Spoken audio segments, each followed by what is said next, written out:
Hello and welcome back to the new video. इस video के लिए जोश को यहाँ डालना, because what we are going to do in this video is just गजब।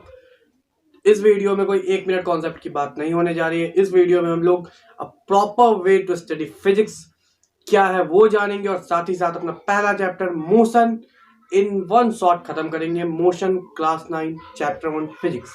तो चलिए शुरू करते हैं हमारा पहला चैप्टर बिना किसी देरी के। You know what? The biggest problem of our education system is कि हमारे यहाँ पे what study means is only about getting higher marks in any of the academic year। चाहे आप किसी भी academic year में हैं, अगर आपका मार्क्स अच्छा है then you are a good student, but if आपका मार्क्स खराब है then you are a bad student। And due to this we have maintained a very long distance with the practical knowledge and that's why हम लोग पीछे हो रहे हैं।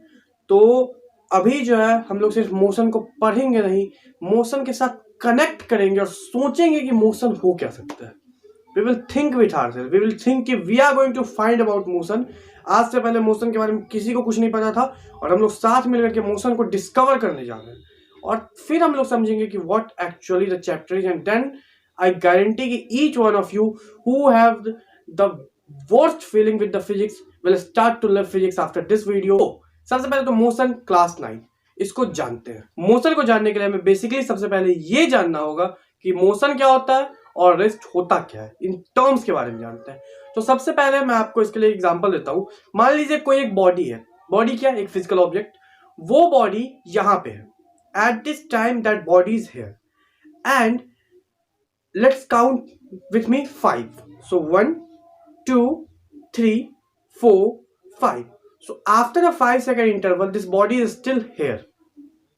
Means it doesn't change its place. इस body ने क्या किया? ये जो बॉडी थी ये यहाँ पे थी और 5 सेकंड के बाद भी ये बॉडी यहीं पर है। इसने अपने पोजीशन को चेंज नहीं करा। तो इस केस में अगर कोई बॉडी अपने पोजीशन को चेंज नहीं करती है तो वो बॉडी कहलाएगी कि that body is in the rest. वो बॉडी रेस्ट पर है। अब एक दूसरा सिनेरियो लेते हैं। Let's again count 5 with me. 1 2 3 4 5 and after the 5-second interval हम देख रहे हैं कि ये जो बॉडी है वो यहां से यहां आ चुकी है। तो क्या ये बॉडी अभी मोशन में है at present time? No, it is still in rest. ये भी रुक चुकी है। It is not changing its position now. But जब हम 5 तक काउंट डाउन कर रहे थे उस समय ये बॉडी क्या हो रही थी? मूव हो रही थी। तो यानी कि अपना पोजीशन चेंज कर रही थी। तो अगर कोई बॉडी अपने पोजीशन को चेंज कर रही है तो बॉडी मोशन में कहलाएगी, और अगर कोई बॉडी अपने पोजीशन को चेंज नहीं कर रही है दैट मीन्स कि that body is in rest. तो ये हो गया आपका मोशन और ये हो गया आपका rest. If a body is moving changing it's initial position, एक बॉडी के इनिशियल पोजीशन, एक बॉडी के फाइनल पोजीशन में एक परफेक्ट टाइम के बाद अगर अंतर आता है तो वो बॉडी का कहलाएगा कि वो बॉडी ने मोशन करा। और अगर कोई अंतर नहीं आता है, इट्स इनिशियल पोजीशन और फाइनल पोजीशन दोनों एक सेम पॉइंट हो, तो वो कहलाएगा कि बॉडी इस पार्ट ऑफ टाइम पे, इस परफेक्ट पार्ट ऑफ टाइम पे बॉडी जो है वो रेस्ट पे था।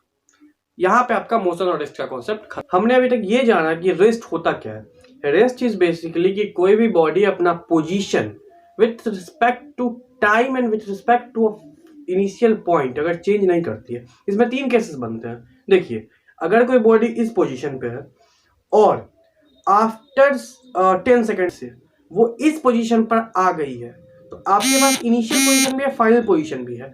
तो ये इस टाइम पे आने के बाद वो बॉडी अभी भी रेस्ट में ही है। इस बीच में जो 10 सेकंड का समय गया उस समय वो मोशन पे थी। अगर कोई बॉडी का इनिशियल पॉइंट आपको पता है और वो बॉडी इनिशियल पॉइंट से निकल चुकी है लेकिन उसका फाइनल पॉइंट अभी तक नहीं हुआ है, पता चला है, इसका मतलब वो बॉडी अभी भी मोशन में है। और अगर उसका इनिशियल और फाइनल पॉइंट दोनों सेम ही है तो यानी कि वो बॉडी रेस्ट पर है, उसने मोशन नहीं करा है। सिंपल सा कॉन्सेप्ट समझ में आया। हम लोग किस चीज के रिस्पेक्ट में किसी चीज को रेस्ट या मोशन में आंक रहे हैं ये जरूरी है, क्योंकि अगर रिस्पेक्ट बदल जाएगा तो एक सिंगल बॉडी सेम टाइम पे मोशन से रेस्ट पे जा सकता है। समझ में नहीं आया? रुकिए समझाते हैं। एक छोटा सा एग्जांपल। आप एक ट्रेन में सफर कर रहे हैं, बगल में एक खेत है, आपके पास वोमिटिंग टेंडेंसी आई और आप बैठ गए खिड़की के बगल वाली सीट पर, विंडो सीट पे, और आप आराम से ठंडी ठंडी हवा खा रहे हैं। एक किसान जो उसके अंदर खेत पे कुदाल चला रहा है उसकी नजर आप पे पड़ी, उसने आपको देखा। अब क्योंकि वो ट्रेन मूव कर रहे हैं और उस ट्रेन में आप बैठे हैं तो उस किसान के रिस्पेक्ट में आप भी तो मूव कर रहे हैं, आप भी तो मोशन में हैं। लेकिन वहीं अगर ट्रेन का कोई और पैसेंजर आपको अंदर से देखेगा तो क्या उसके रिस्पेक्ट में आप मूव कर रहे हैं? नहीं। तो जैसे ही रिस्पेक्ट ट्रेन के अंदर आई आप रेस्ट में आ गए, जैसे ही रिस्पेक्ट ट्रेन के बाहर गई आप मोशन में चले गए। ये बताता है कि मोशन में और रेस्ट में कितना अंतर हो जाता है, बस एक रिस्पेक्ट रेफरेंस पॉइंट चेंज करने से। आपको रेस्ट समझ में आया, मोशन समझ में आया और रेफरेंस पॉइंट समझ में आया। अब हम देखेंगे कि डिस्टेंस क्या होता है। चलिए देखते हैं। उफ, अब बहुत हो गया टेक्नोलॉजिकल फिजिक्स यार। आराम से पीछे चलते हैं, क्लास 8th में जाते हैं, क्लास 7th में जाते हैं और पता है स्पीड, डिस्टेंस और टाइम को याद करते हैं। क्या था distance? Distance is the length between the initial and the final position. यानी कि कोई भी बॉडी का ये उसका इनिशियल पोजीशन है, ये उसका फाइनल पोजीशन है, तो ये इसकी जो लंबाई है बीच की, वही तो डिस्टेंस होगी ना। और अगर ये लंबाई एक स्ट्रेट लाइन पाथ है तो ये डिस्प्लेसमेंट कहलाएगी। अगर ये लंबाई मुड़ती है ये डिस्टेंस कहलाएगी। फॉर एग्जांपल लेट इमेजिन कि this is a initial point, this is the final point. ये है इनिशियल पॉइंट, ये है फाइनल पॉइंट। अब इसके बीच ट्रेवल करने का बहुत सारे तरीके। एक तो तरीका है कि यहां से चले तो हम स्ट्रेटली यहां पे आ गए। ये जो स्ट्रेट मूवमेंट है, straight movement is called displacement, straight distance is called displacement. लेकिन वहीं पे अगर हम ऐसे घूम के गए तो पोजीशन तो वही है, लेकिन ये जो घूमा हुआ मोशन है, कर्व्ड मोशन है, तो ये कहलाएगा हमारा डिस्टेंस। कभी भी डिस्टेंस डिस्प्लेसमेंट से कम नहीं हो सकता है। ज्यादा से ज्यादा अगर पाथ स्ट्रेट होगा तो डिस्टेंस जो है वो डिस्प्लेसमेंट के इक्वल होगा। डिस्टेंस को हम लोग डी से डिनोट करते हैं और डिस्प्लेसमेंट को हम लोग एस से डिनोट करते हैं। अभी आगे नहीं आए हैं, अभी भी क्लास 8 में ही है, 7 में ही है। पता है क्यों? क्योंकि वहीं पे तो डिस्टेंस के साथ टाइम और स्पीड भी पढ़ा था। तो क्या था speed? Rate of distance travelled, किस रेट से डिस्टेंस ट्रेवल किया गया है वही स्पीड था। फॉर एग्जांपल अगर कोई बॉडी का इनिशियल पोजीशन यहां है, फाइनल पोजीशन यहां है, इन दोनों यहां से यहां जाने में लगा 5 सेकेंड, दूरी थी 50 मीटर, क्या करते थे? 50 divided by 5 equal to 10 metre per second, it is our speed. तो speed is what? Distance by time. Similarly velocity जो आपको क्लास 9 में पढ़ना है वो भी कुछ नहीं है, that is displacement by time. अगर डिस्टेंस, अगर आपका जो पाथ है वो डिस्टेंस बनाएगा तो वहां पर स्पीड निकलेगा, अगर वहां पर डिस्प्लेसमेंट होगी तो वो वेलोसिटी देगा। Velocity is displacement by time, distance is speed is distance by time. समझ में आया? वेलोसिटी क्या होता है, स्पीड क्या होता है, क्लियर? आगे बढ़ते। पता है जो भी दूसरे टीचर्स होंगे वो आपको बोलेंगे चलिए कुछ आएगा, बट क्योंकि मैं टीचर नहीं बल्कि आपका दोस्त हूं इसलिए कहता हूं चलो यार कुछ पीछे चलते हैं। क्लास 5 में चलते हैं। एवरेज एक चैप्टर था मैथमेटिक्स में, उसको याद करते हैं। क्या था वहां पे कि जितने भी नंबर्स हैं उन सबको जोड़ो और जितने हैं टोटल उनसे भाग दे दो। फॉर एग्जाम्पल अगर 5 नंबर है तो 5 नंबर का वैल्यू है जो उन 5 वैल्यूज को आपस में जोड़ो और 5 से भाग कर दो। ये करते थे ना। एवरेज स्पीड, एवरेज वेलोसिटी बिल्कुल वैसा ही है। एवरेज स्पीड में आपके पास यहां तो इस चैप्टर में 2 स्पीड रहेगी, एक रहेगी इनिशियल स्पीड, एक रहेगा फाइनल स्पीड। दोनों को जोड़ के 2 से भाग कर दो, एवरेज स्पीड निकल जाएगा। और इससे ज्यादा है, 5 स्पीड है तो 5 स्पीड को जोड़ के 5 से भाग कर दो, एवरेज स्पीड निकल गया। यही चीज अगर वेलोसिटी के साथ है, आपके पास 5 वेलोसिटी है, 5 को ऐड कर दो, 5 से भाग दे दो, आपके पास एवरेज वेलोसिटी निकल जाएगा। अगर आपके पास 10 वेलोसिटी है तो 10 को ऐड कर दो, 10 से भाग कर दो, आपके पास एवरेज वेलोसिटी निकल जाएगा। तो क्या करेंगे, जितने भी वेलोसिटी है, जितने भी स्पीड है, उतनों को ऐड करके उतने से भाग दे देंगे। अगर स्पीड है तो एवरेज स्पीड निकलेगा, वेलोसिटी है तो एवरेज वेलोसिटी निकलेगा। स्पीड कब होगा? जब डिस्टेंस बाय टाइम होगा। वेलोसिटी कब होगा? जब डिस्प्लेसमेंट बाय टाइम होगा। यहां तक क्लियर? अब आगे बढ़ते हैं। अब अभी तक हम लोग जो बात कर रहे थे वो इस रिस्पेक्ट में कर रहे थे कि कोई एक बॉडी होगी, वो रेस्ट में है फिर मोशन में है। अब बात करते हैं कि क्या हो अगर वो बॉडी रेस्ट में ना हो, मोशन में ही हो, लेकिन मोशन में भी जो है उसकी स्पीड चेंज हो रही हो। तो the change in speed, speed अगर बदलेगी तो वो एक्सेलरेशन कहलाएगी। मेरा इससे बिल्कुल भी मतलब नहीं कि वो स्पीड बढ़नी चाहिए, स्पीड घट भी सकती है। स्पीड या वेलोसिटी अगर बढ़े या फिर घटे, दोनों ही केसेस में एक्सेलरेशन होगा। हाँ, दोनों के नाम अलग अलग हैं बेशक। अगर स्पीड बढ़ेगी, अगर वेलोसिटी बढ़ेगी तो वो एक्सेलरेशन कहलाएगा। अगर स्पीड घटेगी, अगर वेलोसिटी घटेगी तो वो रिटार्डेशन कहलाएगा। लेकिन चेंज इन स्पीड या फिर change in velocity is called acceleration. तो आप मुझे बताइए कि आप चेंज इन स्पीड या फिर चेंज इन वेलोसिटी को अगर आप लिखते तो कैसे लिखते? आप यही ना लिखते कि जो फाइनल स्पीड है और जो इनिशियल स्पीड था उन दोनों के बीच का जो अंतर है उसको आप कितने समय में वो अंतर आया है इससे भाग दे देते। यही करते। समझाता हूं। एक्सेलरेशन मैंने क्या कहा, स्पीड का बढ़ना या घटना विथ रिस्पेक्ट टू टाइम, या फिर वेलोसिटी का बढ़ना या घटना विथ रिस्पेक्ट टू टाइम। तो वेलोसिटी का बढ़ना या स्पीड का बढ़ना और घटना तब होगा जब एक इनिशियल स्पीड या वेलोसिटी होगी, एक फाइनल स्पीड या वेलोसिटी होगी।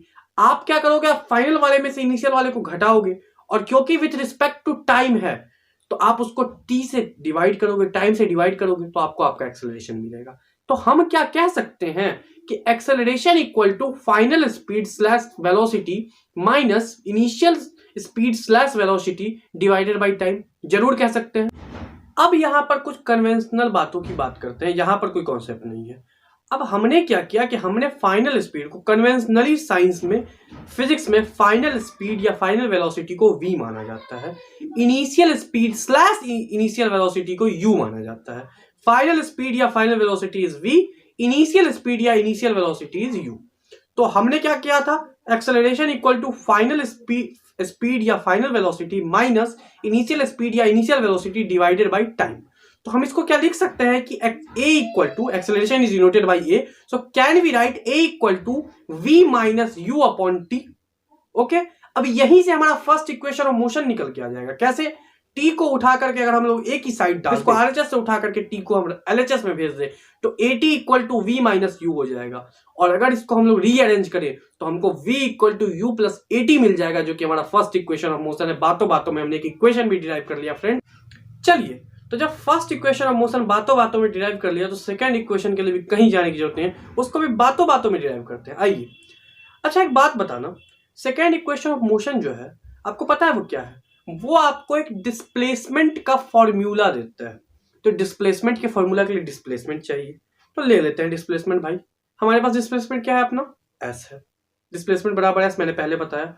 तो s हमको प्रूव करना है। यहाँ पे होता क्या है, फर्स्ट इक्वेशन ऑफ मोशन होता है v is equal to u plus a t, हमने डिराइव कर लिया। दूसरा होता है s is equal to u t plus half a t square, इसको डिराइव करना है। तो थोड़ा सा फिर से पीछे चल के सोचते हैं। मैंने आपको बताया था कि डिस्टेंस और डिस्प्लेसमेंट एक तरह से सेम ही चीज है, बस फर्क इतना है कि एक में पाथ स्ट्रेट होता है और एक में पाथ स्ट्रेट भी हो सकता है और चेंज भी हो सकता है।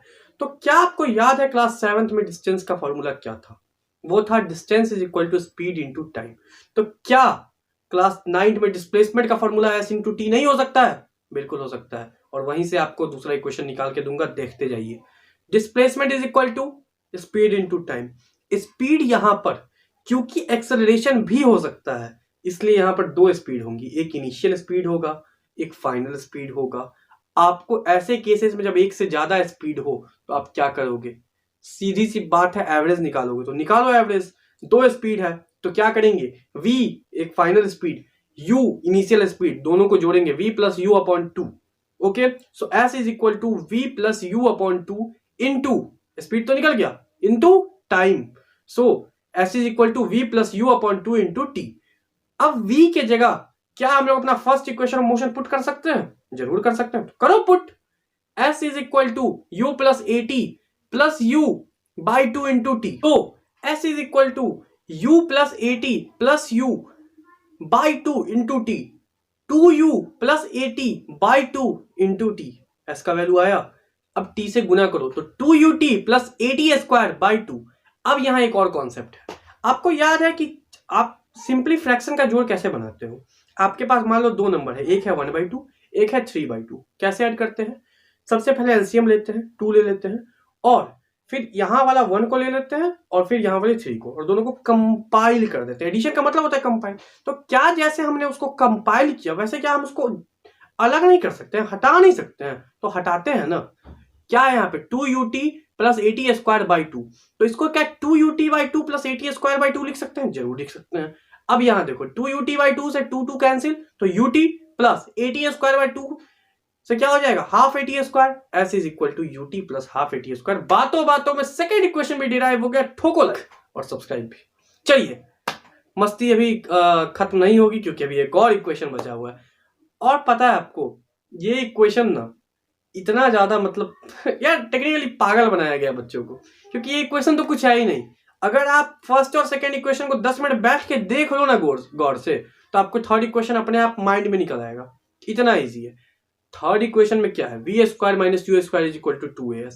तो बेसिकली इसमें s है, v है, u है। तो क्या किया गया है कि फर्स्ट और सेकेंड इक्वेशन को ना, खिचड़ी कैसे बनती है, दाल और चावल को मिला दिया जाता है। तो third equation is basically a khichdi of first and second equation, इतना समझ लीजिए। चलिए तो इसको कर ही लेते हैं डिराइव, क्या सोचना है। Basically first equation of motion जो था ये v is equal to u plus a t, इसमें मैं आपको ये कह रहा हूँ कुछ ऐसा करो कि एक साइड t बचे, बाकी सबको एक साइड कर दो। तो v minus u is equal to a t और v minus u by a is equal to t. यहां से आपको आपका टाइम मिल गया। बस अब इस टाइम को आप s is equal to u t plus half a t square में t के जगह पे पुट कर दो। करो पुट, निकलेगा answer s is equal to u into v minus u upon a plus 1/2 into a into v minus u upon a का whole square. उसके बाद ये फॉलोइंग स्टेप्स आप करते जाएंगे और आपको आपका आंसर स्टेप बाय स्टेप मिलता जाएगा। इन स्टेप्स को एक बार अच्छे से देख लीजिए। फिर भी कोई डाउट हो तो कमेंट में बता देना यार। डाउट तो होने का सवाल ही नहीं है, फिर भी पता नहीं क्या कहीं हो जाए, हो सकता है maybe, because doubts is a sign of intelligence. तो डाउट्स तो होनी चाहिए। ठीक है, तो यहां तक हम लोगों ने इंट्रो जाना, हम लोगों ने तीन इक्वेशन ऑफ मोशंस को हंसते खेलते डिराइव किया। हम लोगों ने डिस्टेंस समझा, डिस्प्लेसमेंट समझा, मोशन समझा, रेस्ट समझा, एक्सेलरेशन समझा, रिटार्डेशन यानी कि नेगेटिव एक्सेलरेशन भी जान लिया। अगर नहीं जाना है तो सिंपल सी बात है भाई, क्या होगा, अगर स्पीड घटेगी तो नेगेटिव एक्सेलरेशन होगा। उसके अलावा हम लोगों ने सारी चीजों को जान लिया। अब थोड़ा और आगे मार्च करते हैं, क्योंकि अभी तो बस थोड़े से सफर और बाकी है, कर लेते हैं ट्रैवल ना, क्या दिक्कत है। एक इस वीडियो में कॉन्सेप्ट की बात करें तो सारे कॉन्सेप्ट तो हो गए। एक कॉन्सेप्ट जो शायद छूट रहा है, छूट नहीं रहा है, बचा के रखा था। This is the final nail in the coffin of motion in terms of concept, जो कि अब ठोकने जा रहे हैं हम लोग। ये जो कॉन्सेप्ट है ये है आपका डिस्टेंस में। मैंने आपको कहा था कि कर्व्ड पाथ होगा। क्या हो अगर वो पाथ पूरा सर्कल हो जाए तो पूरे सर्कल वाले केस में जो मोशन होगा उसको क्या, उसको एक स्पेशल नाम दिया गया है, उसको सर्कुलर मोशन जो होता है। अच्छा, उसके लिए पता है आपको, उसके लिए जो फोर्स लगता है उसको हम लोग कहते हैं सेंट्रीपेटल फोर्स। आप इसको कैसे फील कर सकते हैं, तो आप कभी गोलंबर या फिर गुम्बद वगैरह आपके घर के आसपास होगा, उसके चारों तरफ साइकिलिंग करके देखिएगा।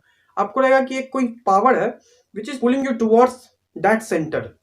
तो वो जो खींचने वाली शक्ति है वही सेंट्रीपेटल फोर्स होती है और वहीं से मूवमेंट होता है। वो कैसे होता है वो आपको लिटरली अभी नहीं पढ़ना है, बहुत ही हाई टॉपिक है। तो वो आप अगले क्लासेस में या फिर किसी और वीडियो में I will discuss that. But फिलहाल के लिए आप बस इतना समझिए कि अगर कोई सर्कुलर मोशन होगी तो वहां पे सेंट्रीपेटल फोर्स लगेगा। ठीक है, यहां तक खत्म। आपका यहां से मोशन के सारे टॉपिक्स खत्म हो चुके हैं। अब इसके बाद इस चैप्टर में आपका बच रहा है ग्राफ वाला पोर्शन। अब आपको जो भी लॉजिकल चीजें थी, मैंने क्या प्रॉमिस किया था, कॉन्सेप्ट्स क्लियर होंगे, तो सारे कॉन्सेप्ट्स का तो हलवा बना के परोस दिया है, बस चख लो इसको यार। ठीक है, बाकी ये मत सोचना कि मैं यहीं पे आपको छोड़ के जा रहा हूं। ग्राफ की एक वीडियो बहुत जल्द आएगी। उस वीडियो में ग्राफ का मस्त सा टेस्टी सा खीर आपके सामने परोसा जाएगा। All you have to do is इसको उठा के खा लेना। ठीक है, तब तक के लिए इस वीडियो को देखिए। एक बार में नहीं समझ आया, 2 बार देखिए, 10 बार देखिए, और इससे मेरा वॉच टाइम बढ़ जाएगा ऑब्वियसली। तो देखिए, और कोई भी डाउट हो तो कमेंट सेक्शन में पूछिए। एंड पूछिए नहीं, शेयर कीजिए, साथ में मिलकर सॉल्व करेंगे एक्चुअली। ठीक है, बाकी मिलते हैं अगली वीडियो में जिसमें मोशन पार्ट 2 में मोशन ग्राफ्स को समझेंगे और इस चैप्टर को पूरी तरह से खत्म कर लेंगे। और उस वीडियो में मे भी पॉसिबल क्या मैं आपके लिए कुछ जबरदस्त डाउट्स भी लाऊं खुद के, और उसको शायद आपके साथ शेयर करूं। So be ready for and be excited for that. लाते हैं अगले वीडियो। तब तक के लिए इस वीडियो को देखिए, लाइक कीजिए, चैनल को सब्सक्राइब कीजिए, शेयर कीजिए दोस्तों के साथ। मिलते हैं अगले वीडियो में, तब तक के लिए बाय बाय।